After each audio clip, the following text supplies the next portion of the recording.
Hello and welcome back to Chat About It. Don't chat about it with me, Rachel, the queen of the woke, as crowned by one of my haters. Don't forget to subscribe to my channel. Thank you to everyone who's joined me already. I really couldn't do this channel without you. Today is Tuesday, so let's crack on with some TikToks. And I also have one from Instagram, as there's not actually much going on TikTok at the moment. I think the algorithm has actually changed a little bit. But I did actually find this one from Ragebait Tino making the rounds. So let's take a look, shall we? I was just in the women's room at a cheesecake factory, and when I walked in, there was this little girl, like 3 years old, tops. She was standing there alone, I assumed waiting for her parent who was in the stall. And all the stalls were full, so like I couldn't go in, I just had to wait.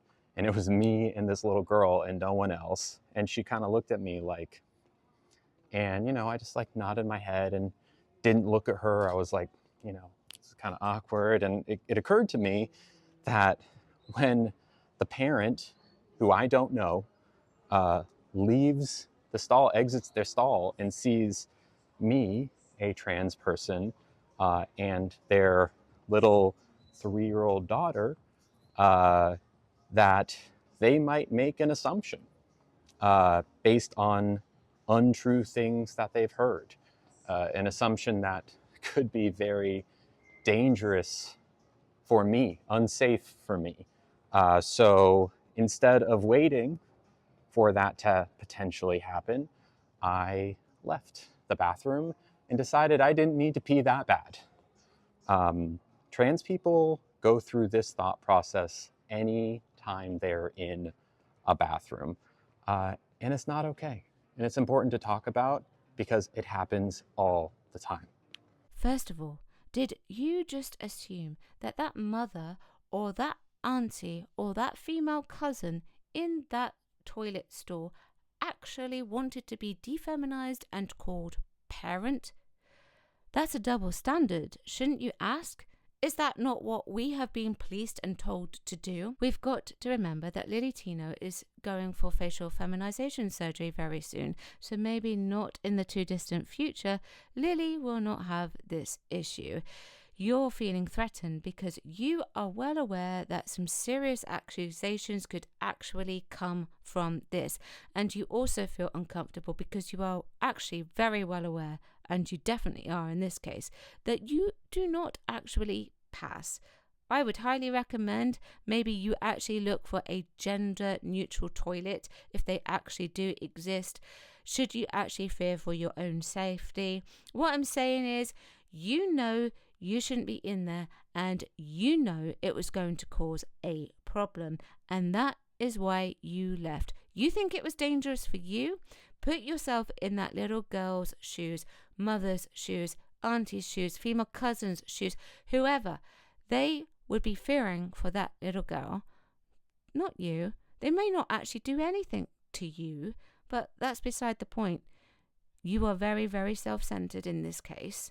You shouldn't be in there. I think Lily Ragebait Tino has actually found something that makes the money, and this is why we keep getting videos like this.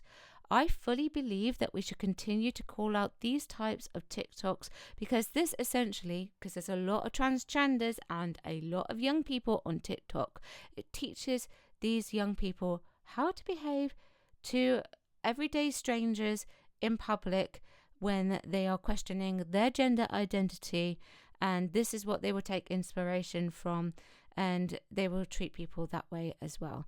Lily has found the pot of gold, the money generator. Lily will make thousands of dollars, I should imagine, off of these types of TikToks. Now, this next one is an Instagram reel. Welp, transgender woman reveals she went on a date with a straight man without telling him that Shim is now trans. Now wants to know if Shim should continue on that path. You should tell him. You should definitely tell him, because obviously preferences matter. You went on a date with him. This man thinks you are a biological woman. So yes, you should 100% tell him, because otherwise that will be a bit of a shock if he finds out right before anything intimate actually happens. And I'm talking about consent. If that were me and I found out that that person I was dating was a trans man, I would be so mad. You have to be transparent on the first date. Yo, I gotta share some cool shit that just happened to me. I just literally got misgendered as a boy. Wait, let me explain. So I'm out for a walk. It's like 8:30 in the morning. It's cold. And I'm like, oh, I just gotta get out. And I go to the park, and there's this woman walking her dog. And y'all dog owners know that your dogs are gonna be friendly and try to go sniff everybody, which is totally fine with me. I love animals. No problems with that. But, dog owners will also always apologize, but they will speak to the dog. You're a dog owner, you're a pet owner, you talk to your pet. So the dog starts coming up to me like sniffing, and she pulls her husky back and she goes, no, she goes, don't bother her. And I looked up at her, and I'm like this, right? This is me. I didn't even say anything. And she goes, oh my gosh, I'm so sorry. So sorry about that.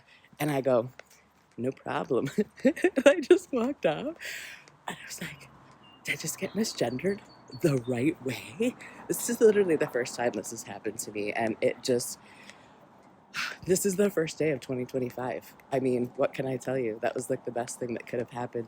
The first hour that I woke up in the first day of the new year, I felt gendered correctly. I love it. I don't really understand this TikTok. I don't really understand how you can get misgendered in the correct way. I don't understand that. How does that work? Is that what they actually call the gender euphoria? This person seems genuinely really excited about the fact that they were quote unquote misgendered in the correct way. And the comment section on this particular TikTok is praising this creator and saying, oh, that's fantastic, go you. Now, to me, I would say from what I've observed over the years, trans people with genuine gender dysphoria actually just want to blend into society, and they wouldn't actually go out and about shouting something like this. Yes, okay, it would make them feel much better on the inside, but why would they be shouting it from the rooftops? They don't want actually people to know that they are trans, right? This person is doing this because clearly they are an activist. I'm not saying that they're not trans, but this has clearly got activism within this video. It's written all over it, promoting gender euphoria for the sake of a good pat on the back. Is that something that trans people who just want to be blending in and living their everyday lives go out looking for? I don't think so. But that's just what I think. Let me know what you think. Chat about it. Don't shout about it. Thank you very much for watching. I will see you tomorrow at 4 p.m. Bye-bye.